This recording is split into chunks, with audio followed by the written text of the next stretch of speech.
você vai impondo medidas de exceção que vão deteriorando a democracia, que vão degenerando a democracia e o direito. É uma expressão, inclusive, dita por um autor alemão em relação ao que houve no nazismo, degeneração do direito, né? Você vai deteriorando através de medidas.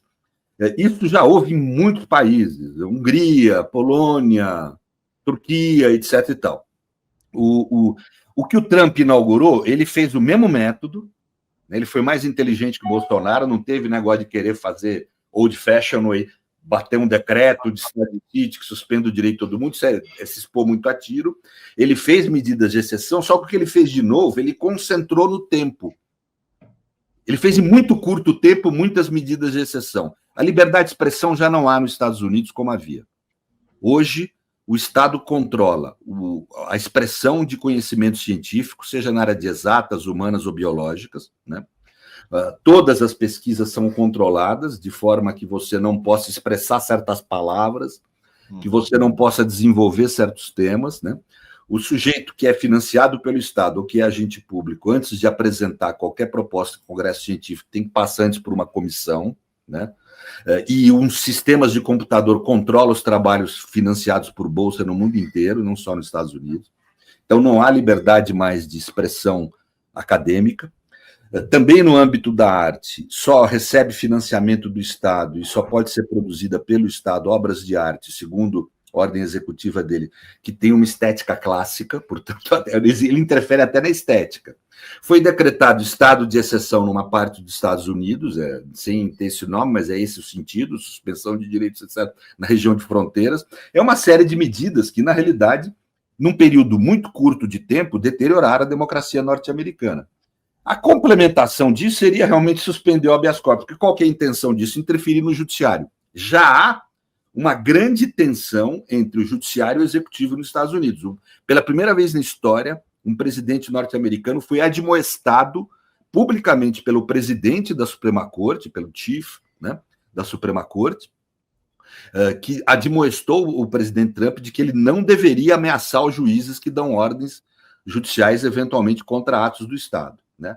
E ele se cagou para isso e continua ameaçando. Então, nós estamos, quer dizer, está claramente a produção de medidas de exceção que estão deteriorando muito pelo menos a democracia formal que havia nos Estados Unidos, né? Sempre achei uma democracia muito limitada, mas nos direitos, os Estados Unidos teve um papel muito importante na construção do liberalismo clássico, vamos dizer assim, e esse liberalismo, com toda a crítica que a gente possa ter ao liberalismo, a realidade é que esse liberalismo está sendo destruído e está se instaurando uma nova forma de autoritarismo, mas uma forma autoritária, né? Quer dizer, um Estado bonapartista, isso está se instalando lá, né? E rapidamente, o que surpreende não é propriamente a técnica das medidas de exceção, é assim mesmo que é feito hoje em dia, a construção de Estados autoritários, é o tempo. O Trump inova no tempo. Cara, ele tomou posse outro dia, né? Faz alguns poucos meses. Olha a imensidão. Nós estamos tentando estudar no grupo de estudo, eu, mais 2, 3 pessoas de lá, eu inclusive, estou tentando estudar todas as ordens executivas dele. É uma imensidão, é um monte de coisa. Ele produz, é difícil até de acompanhar. O mundo inteiro ficou discutindo tarifa e ele tocando pau, destruindo os direitos lá, entendeu? Lá e muitas vezes fora, atuando contra os direitos humanos no mundo, na ONU, etc. Quer dizer, e a gente nem teve tempo de fazer a crítica, de botar isso na mídia do mundo, porque estava todo mundo já preocupado com outras coisas que ele fez ao mesmo tempo, aquela questão de tarifa, isso, aquilo. Então, realmente, é uma situação muito interessante de estudar, mas uma bosta para a humanidade. É fascinante, né? Por um lado, fascinante do seu ponto de vista. Então, mas essa nova forma autoritária de extrema-direita, ela tem elementos muito novos, mas, ao mesmo tempo, tem continuidades em relação ao passado, né? Tem elementos de continuidade. A velocidade é parte também da continuidade. O Hitler trabalhava com isso também, a Blitzkrieg, né? A maneira como ele invade os Sudetos, depois... A gente esquece, mas o tempo ele é fundamental na política. O elemento temporal ele é fundamental na ação política e no direito também. O direito intertemporal é muito importante. O que quer dizer isso, o direito intertemporal? É o direito no tempo, né? Quer dizer, as questões que você trata quando o direito atinge o tempo. né? Agora, no campo da política é fundamental. Veja, a política de extrema-direita, ela é uma política que envolve o tempo, ela envolve o tempo de emergência.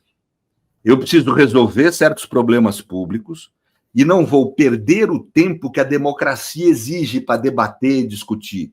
Eu vou fazer o bem público, entre aspas, rapidamente. Por isso eu instauro uma ditadura, suspendo o direito para salvar o Estado, a paz social. Esse é o discurso que a direita usa há muito tempo, vamos dizer, desde pelo menos das revoluções burguesas, é a nova forma autoritária que se instaurou naquele período, que é o que a gente chama de estado de exceção, né? Uma situação de emergência, segundo eles, gera a necessidade de suspender o direito e os direitos, né?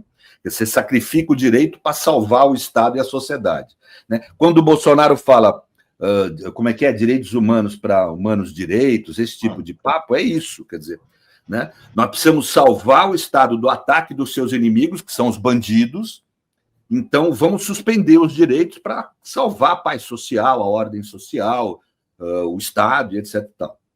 Então, é esse o discurso dele sempre, né? Isso não mudou, isso é uma continuidade, né? O tempo é sempre assim na extrema-direita, é o tempo da emergência. O que me preocupa aqui, para ser franco, é que nas últimas décadas a esquerda fazendo concessões, a gente fazendo concessões ao neoliberalismo, nós temos adotado o tempo de emergência também, né? Não só no Brasil, no mundo inteiro, né? Por exemplo, em vez da gente ter um horizonte ou de direitos sociais, se você for um social-democrata, ou de revolução, se você for um socialista mais marxista, mas a realidade, em vez de você operar nesse horizonte, a gente opera sempre com medidas de emergência. Então, por exemplo, em vez de propor ou de ter um horizonte de alterar a medicina brasileira para ela deixar de ser uma medicina de elite, eu crio mais médicos e me satisfaço com isso. Não é que está errado criar mais médicos, está muito certo, grande avanço, né? Mas a gente não podia ficar nisso. A gente parece que se satisfaz com isso. Em vez da gente promover justiça social, tirar dinheiro do rico, ter esse horizonte de tirar a grana do ultra-rico para dar dinheiro para a pobreza, para transferir renda, etc., a gente fica na base do Bolsa Família, que é uma medida de emergência. Vamos matar a pobreza, está com fome, vamos matar a fome do cara. Está correto fazer isso? Não é que está errado, mas você ficar limitado a isso é um erro. A gente está no tempo de emergência também, né? Então, o tempo de emergência parece que domina a política do mundo de hoje. Eu acho isso um perigo para a humanidade. Acho um perigo. O que forma tanto o pensamento de esquerda quanto o pensamento liberal, ou seja, as formas de pensamento influenciadas pelo iluminismo, é o tempo futuro. Seja para a revolução, para o comunismo, seja para os direitos sociais, seja para os direitos de liberdade, mas é o tempo futuro. É isso que o conservadorismo se queixa da gente, critica nós, né? Mas assim, nós pensamos o futuro, nós temos horizonte, nós temos uma utopia que nos dá caminho para andar, como falava lá o Eduardo, né?